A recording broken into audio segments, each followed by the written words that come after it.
এসো হে বৈশাখ এসো এসো, এসো হে বৈশাখ এসো এসো, তাপস নিঃশ্বাস পায়ে মোর মুমূর্ষ দাউরায়ে। আজ পহেলা বৈশাখ, 2 লাইন গান দিয়ে শুরু না করলে হয়? সবাই কেমন আছেন? আসসালামু আলাইকুম। পহেলা বৈশাখ এই দিনটার কথা মনে পড়লেই মনের মধ্যে আলাদা আনন্দ কাজ করে। কখন মেলায় যাব, কখন মেলায় গিয়ে গরম গরম জিলাপি খাবো, মুড়ি মুড়কি কিনবো, মাটির খেলনা কিনবো, হাঁড়ি পাতিল কিনবো, সে কি আনন্দ। ছোটবেলার সেই পহেলা বৈশাখের মজাই অন্যরকম।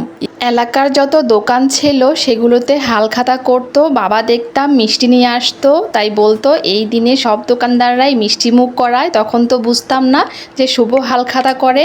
আর স্কুল কলেজের যে বান্ধবীগুলো আছে হিন্দু ধর্মের, তারা তো আমাদেরকে ইনভাইট করতো যে তারা অনেক রকম ভাজা করে, সেগুলো খেতে যাওয়ার জন্য। ভাজা বলতে তারা চাল ডাল অনেক রকমের বাদাম এবং তিল সব কিছু শুকনো খোলায় ভেজে তারপর সংরক্ষণ করে রাখতো। এছাড়া মিষ্টির অনেক আইটেম বানাতো, বিশেষ করে তিলের নাড়ু কিংবা নারিকেলের নাড়ু বানিয়ে রাখতো, সে কি মজা লাগতো খেতে। এরপর বান্ধবীদের সাথে মেলায় গিয়ে মাটির হাঁড়ি পাতিল সব কিছু সেট মিলিয়ে কিনে নিয়ে আসতাম।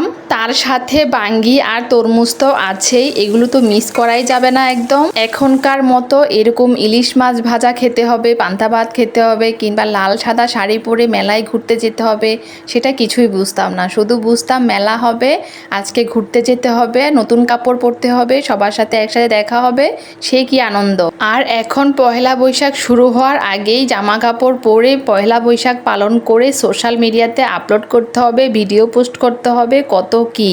এখন মনে হয় ঈদের থেকেও বেশি পহেলা বৈশাখে মানুষ আনন্দ করে, বেশি এক্সাইটেড থাকে। কি আর করা, যুগের সাথে তাল মিলিয়ে চলতেই হবে। তাই আগের দিন রাতে সাফওয়ানের বাবা একটা ইলিশ মাছ নিয়ে এসেছে, বলল এটা তুমি মনের মতো করে রান্না করো। মাছের লেজটা রেখে পুরোটা দিয়ে আমি কাঁচা কলা দিয়ে রান্না করলাম, আর মাছের লেজ দিয়ে লেজ ভর্তা করলাম। লুকটা কে কে ইলিশ মাছের মাথা খেতে পছন্দ করেন অবশ্যই কমেন্ট করে জানাবেন। এরপর দুপুরের খাওয়া দাওয়া কমপ্লিট করে আমি আর সাফওয়ান বিকেলবেলা বের হব একসাথে ঘোরাঘুরি করতে। রাস্তায় বের হয়ে দেখি এত পরিমাণ জ্যাম, আমি আর সাফওয়ান আধা ঘন্টার উপরে এক জায়গায় বসে আছি। ফাইনালি আমরা মেলা যেখানে হচ্ছে সেখানে চলে এসেছি।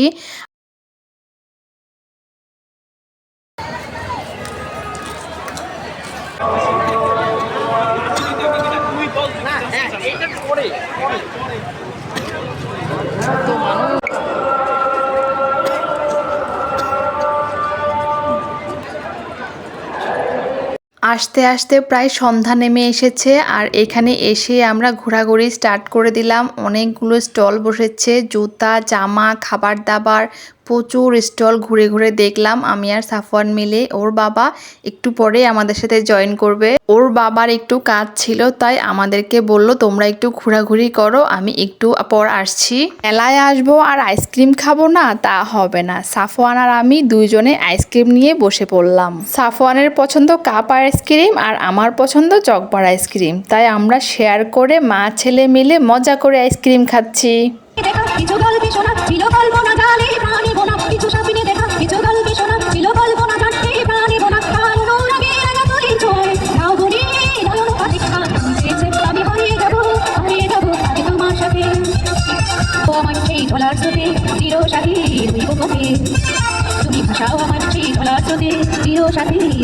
কিছুক্ষণ গান শোনার পরে আমরা একটা পানির ঝর্ণার কাছে এসে দাঁড়িয়ে থাকলাম। সেখানে সুন্দর হাওয়া দিচ্ছে আর পরিবেশটা অনেক সুন্দর, তাই আমরা সেখানে কিছুক্ষণ সময় কাটিয়ে সাফওয়ানকে দোলনায় নিয়ে গেলাম। সেখানে সে বেশ এনজয় করলো বন্ধুদের সাথে স্লিপারে। এরপর আমরা ঘোরাঘুরি শেষ করে বের হয়ে কিছু খাওয়া দাওয়া করব। মেলার ভিতরে অনেক খাওয়া দাওয়া করেছি। মেলার ভিতরে চিকেন রোল, ভেজিটেবল চপ এবং ডিমের চপ এগুলোও খেয়েছি। বাহিরে বের হয়ে লেবুর শরবত এবং ড্রিঙ্কস খেয়ে মোমো খেয়ে বাসায় চলে আসব। ভিডিওটি আজকের মতোই শেষ করলাম। সবাই ভালো থাকবেন, আল্লাহ হাফেজ। আর সবাইকে আবারও জানাই শুভ নববর্ষ।